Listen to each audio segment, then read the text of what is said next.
மீண்டும் தூத்துக்குடியிலே போட்டியிட வாய்ப்பளித்த தமிழக முதலமைச்சர் திராவிட முன்னேற்ற கழகத்தின் தலைவர் அண்ணன் தளபதி அவர்களுக்கு என்னுடைய நன்றியை தெரிவித்துக் கொள்கிறேன். அதே போல இந்த வெற்றிக்காக உழைத்த பிரச்சாரம் செய்த அத்தனை தலைவர்களுக்கும் என்னுடைய நன்றியை தெரிவித்துக் கொள்கிறேன். எங்களுடைய மாவட்ட கழகத்தின் செயலாளர்களுக்கும் அங்கே இருக்கக்கூடிய கழக பொறுப்பிலே இருக்கக்கூடிய அத்தனை பேருக்கும் தூத்துக்குடியின் உடன்பிறப்புகளுக்கும் என்னுடைய நன்றியை தெரிவித்துக் கொள்கிறேன். அதே போல எல்லாவற்றையும் விட முக்கியமாக மீண்டும் என் மீது இந்த அளவிற்கு நம்பிக்கை வைத்து எனக்கு வாய்ப்பளித்து மீண்டும் வெற்றி பெறக்கூடிய வாய்ப்பை உருவாக்கி தந்திருக்கக்கூடிய தூத்துக்குடியுடைய மக்களுக்கு என்னுடைய மனமார்ந்த நன்றியை தெரிவித்துக் கொள்கிறேன்.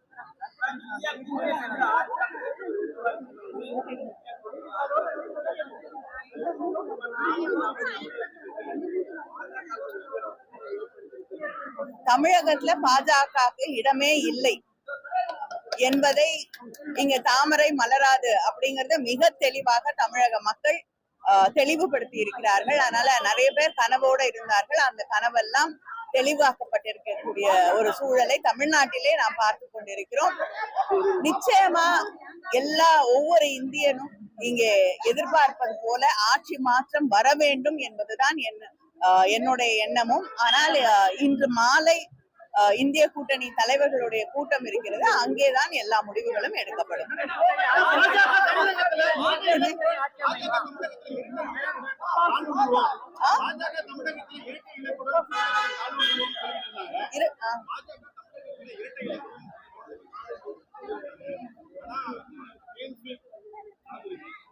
அதாங்க இங்க தாமரை மலராதுன்னு தெளிவுபடுத்திருக்காங்கிறேன்.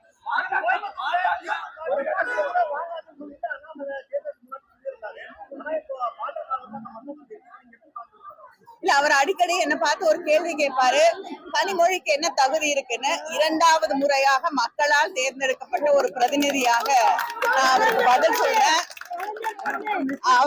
சொல்றேன்.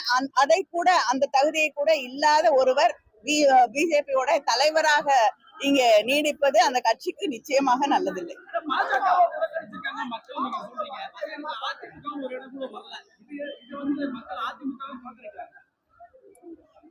அவங்க அதிமுக கடந்த காலத்தில் செய்த தவறுகளுக்காக இன்னைக்கு மக்கள் அவர்களுக்கு தண்டனை தந்து கொண்டிருக்கிறார்.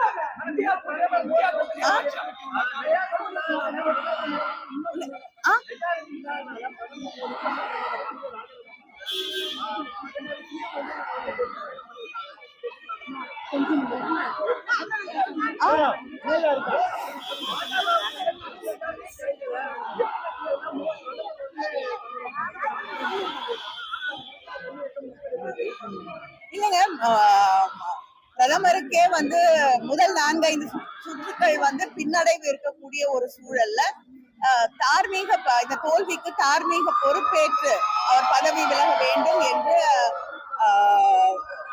வெஸ்ட் பெங்காலோடைய முதலமைச்சர் அவர்கள் தெரிவித்திருக்கிறார்கள். தார்மீக பொறுப்பேற்றுக் கொள்வது என்பது அரசியலிலே புதுசான ஒரு விஷயம் இல்ல, நிச்சயமா செய்யலாம்.